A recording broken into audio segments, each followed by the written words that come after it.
जय हिंद साथियों, मैं आप सभी का स्वागत करता हूं वंस अगेन आपके अपने YouTube platform Sidhauli TV classes पर। आज के इस सेशन में हम लोग आरआरबी ग्रुप डी एग्जाम के लिए मॉडल पेपर नंबर 2 लेकर आए हैं और आप सभी को मैं बताना चाहूंगा कि मैं आपको टोटल 10 मॉडल पेपर करवाऊंगा, जिसमें से ये सेकेंड मॉडल पेपर आपके सामने प्रस्तुत कर दिया हूँ।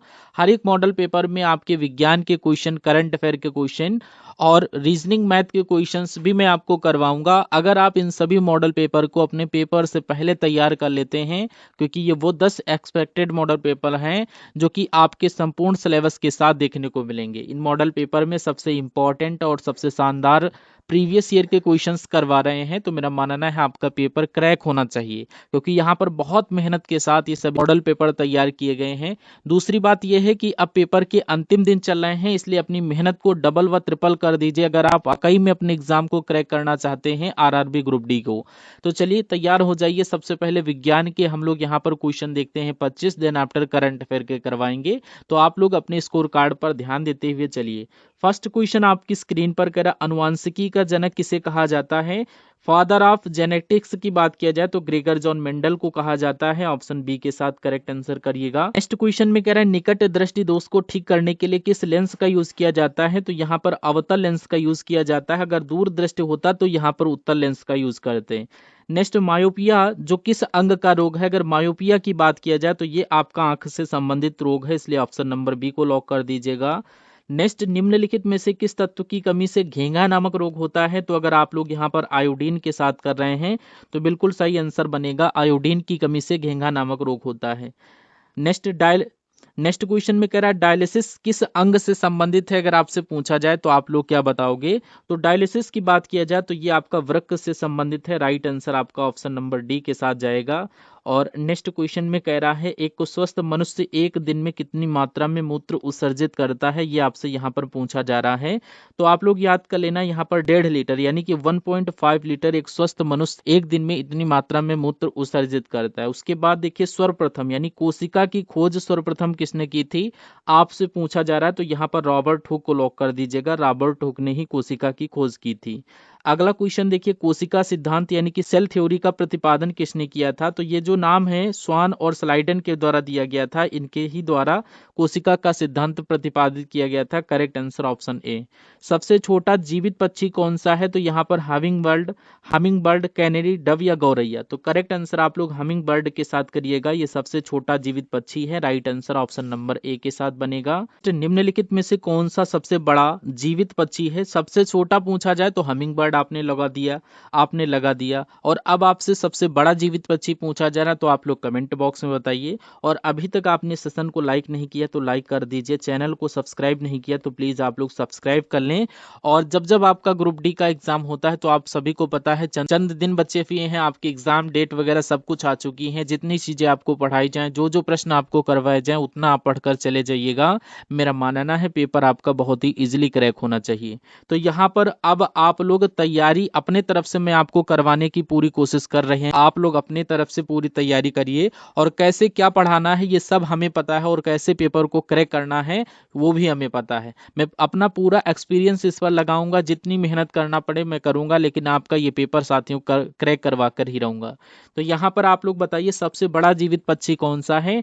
तो यहाँ पर आप लोग शुतुरमुर्ग को लॉक कर दीजिएगा, जो कि अगर आपने चुना है तो बिल्कुल सही चुना है।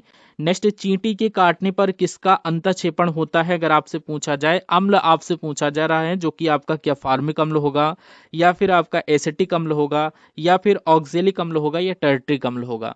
तो बताइए, चींटी के काटने पर किसका अंतःक्षेपण होता है? तो अगर बात किया जाए फॉर्मिक अम्ल, तो बिल्कुल सही आंसर आपके क्वेश्चन का बनेगा।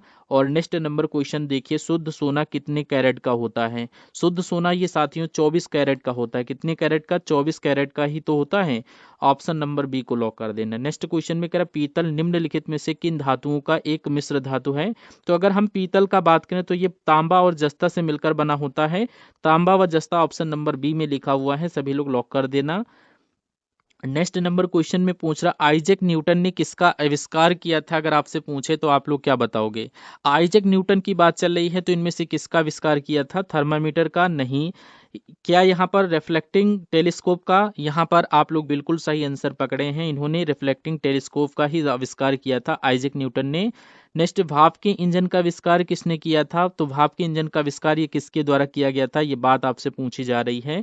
ये जेम्स वाट इनका नाम है और जेम्स वाट के द्वारा ही। नेक्स्ट क्वेश्चन में कह रहा ऑटोमोबाइल के हाइड्रोलिक ब्रेक के कार्य करने का सिद्धांत ये किसका है? आर्किमिडीज का सिद्धांत, न्यूटन की गति का नियम, बर्नौली का सिद्धांत, पास्कल का नियम। तो यहाँ पर आप लोग क्या राइट आंसर करोगे? पास्कल के साथ, यानी ऑटोमोबाइल के हाइड्रोलिक ब्रेक के कार्य करने का जो सिद्धांत है ये पास्कल का नियम है, यानी पास्कल का सिद्धांत है। Correct answer option D. Next, मृदा द्वारा जल के अवशोषण से संबंधित सिद्धांत क्या है? तो क्या आपका जवाब होगा? आपसे यहाँ पर पूछा जा रहा है, तो आप लोग यहाँ पर केशिका क्रिया या फिर केशिकत्व कर दीजिएगा। Option number B correct answer बनेगा। मृदा द्वारा जल का जो अवशोषण किया जाता है ये क्या है? केशिका क्रिया ही तो है, इसको केशिकत्व के नाम से भी जानते हैं। नेक्स्ट, ऊर्जा संरक्षण का आशय क्या है? अगर ऊर्जा संरक्षण के आशय की बात किया जाए तो क्या ऊर्जा का सृजन व विनाश होता है? नहीं, ऊर्जा का सृजन हो सकता है, या ऊर्जा का सृजन नहीं हो सकता है परंतु विनाश हो सकता है, या ऊर्जा का ना तो सृजन हो सकता और ना ही विनाश होता। बिल्कुल सही आंसर हो जाएगा। इसी को हम लोग ऊर्जा के संरक्षण के नियम के नाम से भी जानते हैं। ऊर्जा को ना तो संरक्षित किया जा सकता है, ना ही उसका विनाश किया जा सकता है। नेक्स्ट, कार्बोरेटर का उपयोग किया जाता है, किसके लिए किया जाता है? इंजन को पेट्रोल की आपूर्ति कराने के लिए? नहीं, पेट्रोल के साथ वायु को मिश्रित करने के लिए। बिल्कुल करेक्ट आंसर आपका ऑप्शन नंबर बी बनेगा, बी को लॉक कर देना।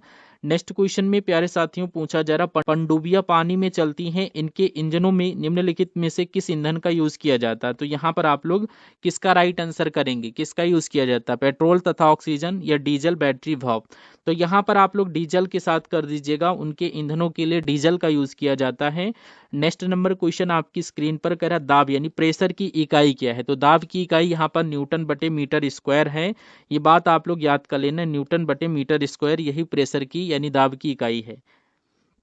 तो यहाँ पर लगभग 25, 26 या 23 क्वेश्चन आप लोग साइंस के देख लिए हैं। अब लगभग यहाँ पर 20 के क्वेश्चन ग्रुप डी एग्जाम के लिए, स्पेशली ग्रुप डी यानी आरआरबी ग्रुप डी एग्जाम के लिए हम लोग करंट अफेयर के करवाएंगे, क्योंकि आपके एग्जाम में लगभग 15 से 20 क्वेश्चन आपके करंट अफेयर के पूछे जाएंगे। क्यों? तो जो यहाँ पर 2026 के जो टॉप लेवल के क्वेश्चन हैं इनको आप लोग जरूर वॉच करिए। और मैं कहूँगा जितनी भी मैं आपको क्लासेस दे रहा हूँ उसमें जितने जितने करंट अफेयर के क्वेश्चन हैं, अगर उनको आप वॉच कर लेते हैं तो आपके रियल शिफ्ट में आपके जितने भी करंट अफेयर के क्वेश्चन से लगभग में पूछे जाएंगे वो सब आपको पढ़ाए हुए देखने को मिलेंगे। बस मेहनत आपको करते जाना है, कोई शॉर्ट ट्रिक नहीं है एग्जाम पास करने की, केवल मेहनत के अलावा। मैं अपने अनुभव के आधार पर वो सभी करंट अफेयर के क्वेश्चन एक तरीके से साथियों निकाल कर दूंगा, या अनुभव के आधार पर दूंगा, मॉडल पेपर भी दूंगा, जिससे आपका पेपर अच्छे से क्रैक हो सके और जिससे आपका एक सिलेक्शन का रास्ता पक्का हो जाए ग्रुप डी एग्जाम में।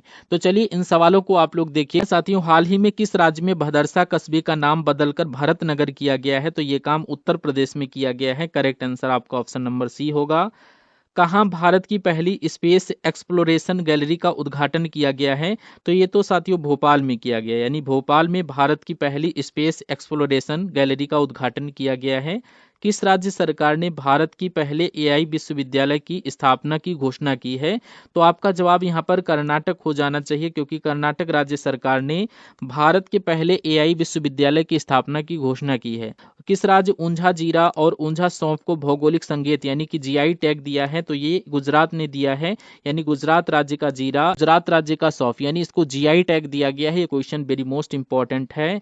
नेक्स्ट क्वेश्चन में कह रहा Fortune India most powerful women 2026 की सूची में किस भारतीय महिला को शीर्ष स्थान प्राप्त हुआ है? तो इनका नाम नीता अंबानी है, और नीता अंबानी को महिला की लिस्ट में टॉप स्थान प्राप्त हुआ है Fortune India most powerful women की लिस्ट में साथियों। अगले नंबर का क्वेश्चन देखिए, भारतीय रिजर्व बैंक ने आंतरिक लोकपाल का तीसरा वार्षिक सम्मेलन कहाँ आयोजित किया है? तो ये साथियों कहाँ पर आयोजित किया है? मैं कहूँगा ये मुंबई में आयोजित किया गया है। मुंबई आपके क्वेश्चन का करेक्ट आंसर बनेगा। नेक्स्ट, विंबलडन टेनिस टूर्नामेंट में पुरुष सिंगल्स का खिताब किसने जीता है? तो यहाँ पर इनका नाम है जैनिक सिनर, और जैनिक सिनर ने ही यहाँ पर विंबलडन टेनिस टूर्नामेंट में पुरुष सिंगल्स का खिताब जीता है। अगला क्वेश्चन देखिए, कह रहा भारत की पहली हाइड्रोजन ट्रेन प्रधानमंत्री मोदी के द्वारा लॉन्च की जाएगी, लेकिन कहां पर लॉन्च की जाएगी? तो याद कर लेना, ये हरियाणा राज्य में लॉन्च की जाएगी। भारत की पहली हाइड्रोजन ट्रेन प्रधानमंत्री के द्वारा हरियाणा में लॉन्च की जाएगी। भारत का पहला high altitude medicine and public health research centre ये किस राज्य में स्थापित किया जाएगा? तो ये आपका हिमाचल प्रदेश में स्थापित किया जाएगा। ये भी अच्छा क्वेश्चन है। जितने भी क्वेश्चन करंट अफेयर के हैं उनको आप लोग देखिए, करंट अफेयर पर आप पकड़ बनाइए और विज्ञान पर पकड़ बनाइए। मैं आपकी बहुत अच्छी करवाऊंगा। मैथ रीजनिंग में तो आप पूरे में से पूरे नंबर लेकर आएंगे, लेकिन बस यकीन के साथ जितनी चीजें मैं आपको करवा रहा हूँ उतनी चीजें आप लोग करिए। 10 मॉडल पेपर मैं आपको करवाने जा रहा हूँ, इनको आप लोग जरूर सॉल्व करिए। क्वेश्चन में कह रहा साहित्य अकादमी पुरस्कार विजेता पोमानी का निधन हुआ है, वे कौन थे? अगर आपसे पूछा जाए तो आप लोग बताइए उनका नाम क्या था। वे एक लेखक थे, यानी अगर आपसे पूछा वे कौन थे तो आप लोग लेखक के साथ कर देना। नेक्स्ट नंबर क्वेश्चन आपकी स्क्रीन पर, इसको बताइए करेक्ट आंसर क्या होगा। सभी लोग देखिए और करेक्ट आंसर बताइए। तो यहाँ पर आपसे पूछा जा रहा है प्यारे साथियों की ही में कहा मात्र 1 घंटे में 3,61,000 पौधे लगाकर वर्ल्ड रिकॉर्ड बनाया गया है। तो ये आपका और कहीं नहीं, केवल अहमदाबाद में ऐसा रिकॉर्ड बनाया गया। Option number B correct answer बनेगा। नेक्स्ट क्वेश्चन में कह रहा है शेख हमद बिन खलीफा अल थानी किस देश से संबंधित है जिनका 74 वर्ष की आयु में निधन हुआ है? तो ये साथियों कतर से संबंधित थे। ऑप्शन नंबर ए को लॉक कर देना। नेक्स्ट, किसने इंटरनेशनल फिजिक्स ओलंपियाड 2026 में स्थान हासिल किया है? तो किसने? ये अपने देश भारत ने इंटरनेशनल फिजिक्स ओलंपियाड 2026 में स्थान हासिल किया है। नंबर का क्वेश्चन देखिए, हाल ही में अडानी डिफेंस एंड एरोस्पेस ने कहा दक्षिण एशिया का सबसे बड़ा निजी मिसाइल निर्माण इकोसिस्टम स्थापित करने की घोषणा की है? तो ये मध्य प्रदेश ने स्थापित करने की घोषणा की है, यानी मध्य प्रदेश में स्थापित किया जाएगा। नेक्स्ट, कौन सा राज्य भारत में प्रति व्यक्ति आय की रैंकिंग में सबसे ऊपर रहा है? तो आपका जवाब यहाँ पर सिक्किम होना चाहिए, क्योंकि सिक्किम राज्य पूरे भारत में प्रति व्यक्ति आय की रैंक में टॉप पर रहा है। अगला देखिए, भारत और किस देश ने हॉकी में 100 वर्षों की खेल साझेदारी का जश्न मनाया है? तो मैं कहूंगा यहाँ पर भारत और न्यूजीलैंड देश ने हॉकी में 100 वर्षों की खेल साझेदारी का जश्न मनाया है। और नेक्स्ट, एरो इंडिया 2027 नामक एशिया के सबसे बड़े एयर शो के 16वें संस्करण का आयोजन कहाँ पर किया जाएगा? तो ये बेंगलुरु में किया जाएगा। बेंगलुरु आपके क्वेश्चन का करेक्ट आंसर बनेगा। और आज के सेशन का अंतिम क्वेश्चन कह रहा जापानी माचा चाय का उत्पादन करने वाला भारत का पहला राज्य कौन सा बना है? तो मैं कहूंगा यहाँ पर यह असम बना है। असम आपके क्वेश्चन का करेक्ट आंसर बनेगा। तो यहाँ पर ये आपके साइंस व करंट अफेयर के क्वेश्चंस पूरे आपके 45 करवा दिए हैं। तो यहाँ पर आप लोग देखिए इन सभी क्वेश्चंस को, और जो क्वेश्चन आपको समझ में नहीं आया वो आप लोग कमेंट बॉक्स में बताइएगा। और इन टॉप क्वेश्चंस में से आपका कितना स्कोर कार्ड गया है ये आप हमें कमेंट बॉक्स में बताएंगे। और क्लास कैसी लगी इसका फीडबैक भी आप लोग हमें कमेंट बॉक्स में दीजिएगा। तो कैसी लगी क्लास एक बार हमें जरूर बताइए। हम सभी लोग मिलते हैं नेक्स्ट आने वाले सेशन में। तब तक के लिए जय Hind. Thank you for watching this session.